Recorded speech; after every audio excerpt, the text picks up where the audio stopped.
Climat. Dernière synthèse du GIEC avant 2028 dans anti-environnement.com du 20 mars 2023.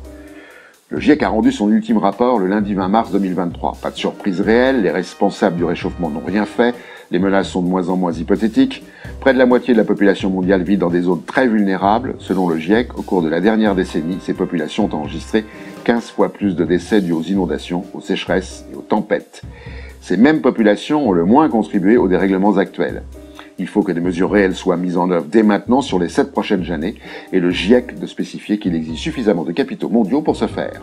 Or, la quantité d'argent consacrée au climat est nettement inférieure à celle dédiée au développement des énergies fossiles. Quoi que nous fassions maintenant, il est hautement probable que le réchauffement dépassera au mieux les 3,5 degrés d'ici à 2100. La crise de la biodiversité annonciatrice d'un effondrement massif des écosystèmes dans Reporter.net du 27 février 2023.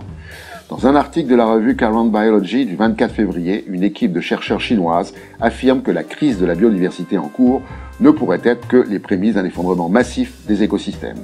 Pour fonder cette affirmation, les chercheurs ont analysé la plus grande extinction connue, celle du Permien-Trias, il y a 252 millions d'années, qui, suite à une hausse des températures due à de gigantesques éruptions volcaniques, avait vu disparaître 95% de la vie sur Terre.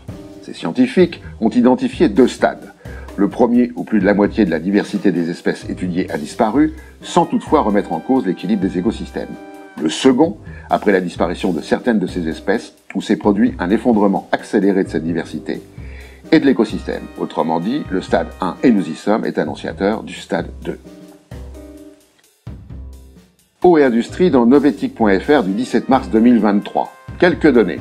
Il faut 32 litres d'eau pour fabriquer une puce d'ordinateur, 300 à 600 litres d'eau pour 1 kg d'acier, 400 litres pour 1 kg de sucre, 25 000 litres pour une tonne de papier, 40 000 litres pour une voiture. Aujourd'hui, fin de l'hiver 2023, 80% des nappes phréatiques de l'Hexagone ont des niveaux bas, voire très bas.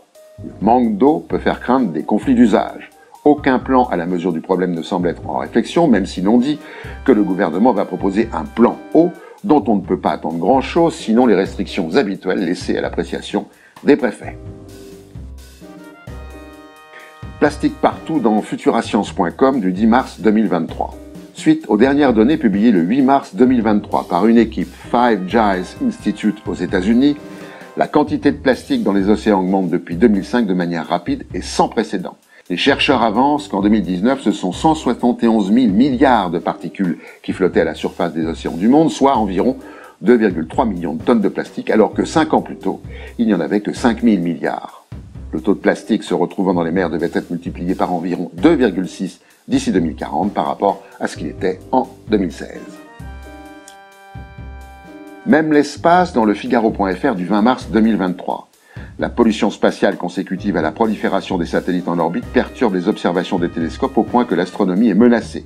Depuis 2019, où l'on envoie des satellites par grappe, leur nombre a plus que doublé. La densité est telle dans l'orbite basse, jusqu'à 2000 km d'altitude, que des collisions se produisent générant une multitude de déchets formant des nuages. De plus, les images des télescopes sont affectées par la lumière qu'ils reflètent. Une hausse de 7,5% de la luminosité du ciel réduira d'autant le nombre d'étoiles et de météorites observables. Les astronomes demandent l'arrêt de lancement de satellites en grappe, sans illusion. Et pour finir, la connerie de la semaine. À la prochaine fois.